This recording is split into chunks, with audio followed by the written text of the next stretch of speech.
이번 편은 뉴질랜드의 국방부 차관이 UN 사령부를 방문했다는 소식과 그 의미를 시청자 여러분과 공유를 합니다. UN 사령부는 2022년 3월 30일 이와 같은 사실을 공식적으로 밝혔습니다.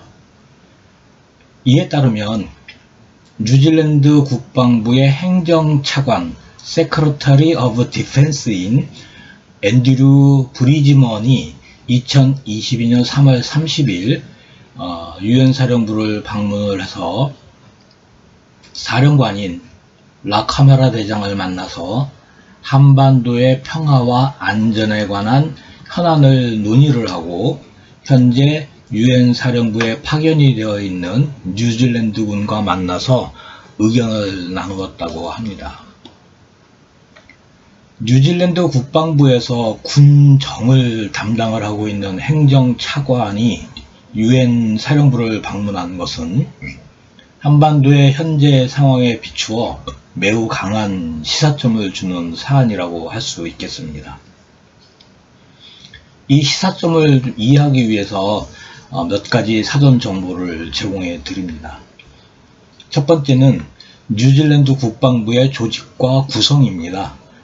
국내에는 뉴질랜드의 군사력에 대한 관심이 매우 낮아서 한국어로 이와 관련된 자료는 전혀 없습니다.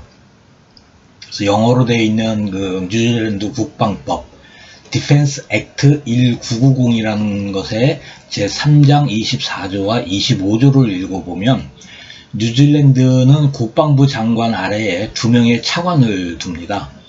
그래서 국방행정 책임자가 이제 한 명의 차관인데 행정차관이라고 부르고요. 군정을 담당을 하고 반드시 민간인이어야 합니다.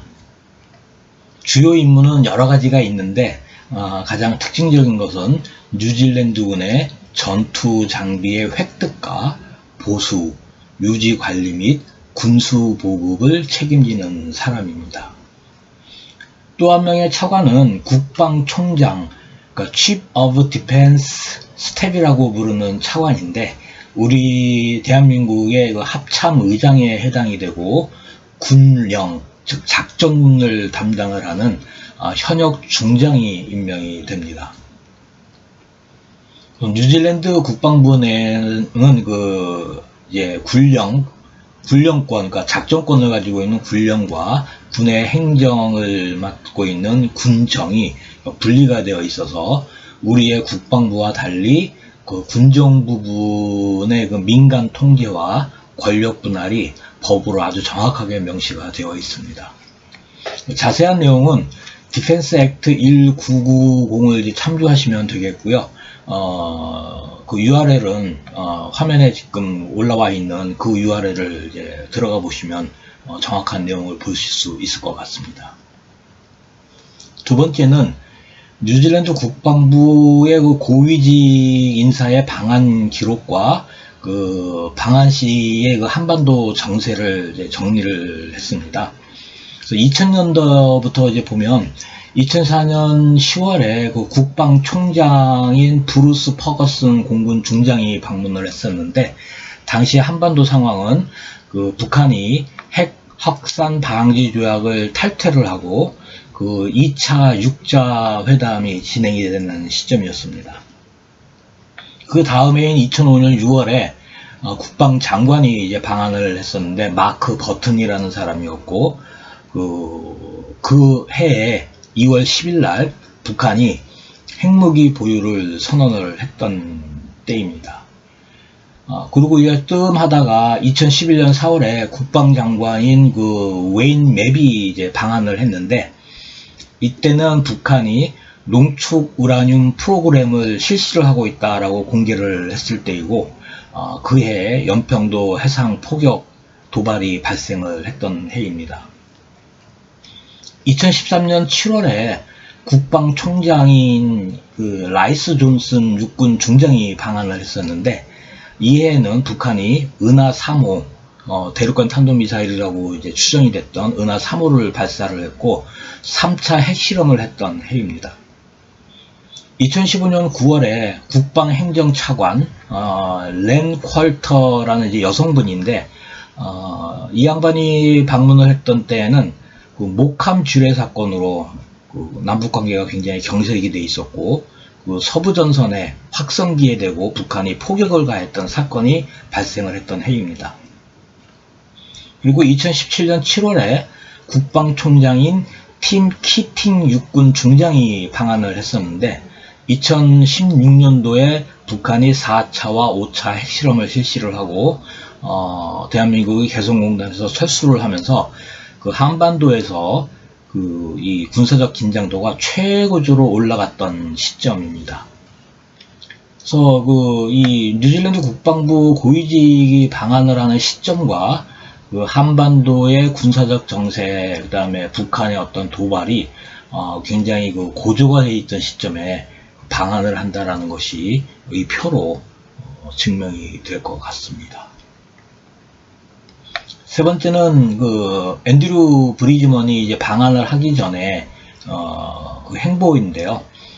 2022년 3월 24일 미 국방부 발표에 따르면 앤드류 브리즈먼 이 행정차관은 한국을 방문하기 전에 미 국방부를 방문을 했습니다. 그래서 미 국방부의 정책차관인 콜린 칼과 인도 태평양의 전략적 환경에 대한 견해를 공유를 했다고 합니다.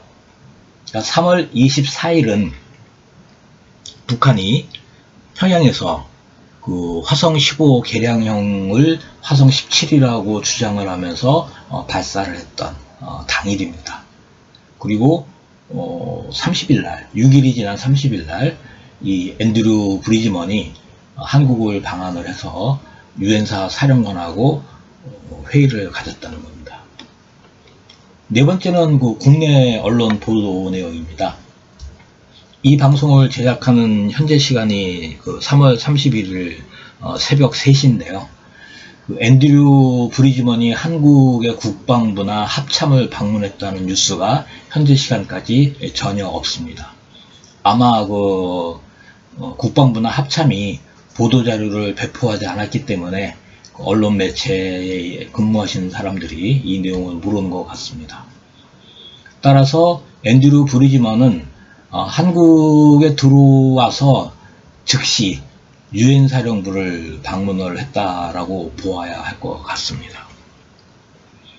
이제 뭐 결론을 말씀을 드리면 그 6.25 한국 전쟁 전력 제공국이면서 유엔 사령부의 구성국인 뉴질랜드 국방부에서 전투장비의 획득, 보수, 유지 관리와 군수 보급을 책임을 지는 행정차관이 미국 국방부를 거쳐서 한국을 방문한 첫 일정으로 유엔 사령관을 만났다는 것은 과거 아까 먼저 보여드렸던 표에서 보듯이 뉴질랜드 국방부의 고위 인사가 한국을 방문을 했던 그 사례와 현재의 한반도 상황에 비추어 볼 때 그 의미가 결코 가볍지 않다라고 판단이 돼서 시청자 여러분과 공유를 합니다. 이번 편은 여기까지 하겠습니다. 시청해 주셔서 감사합니다.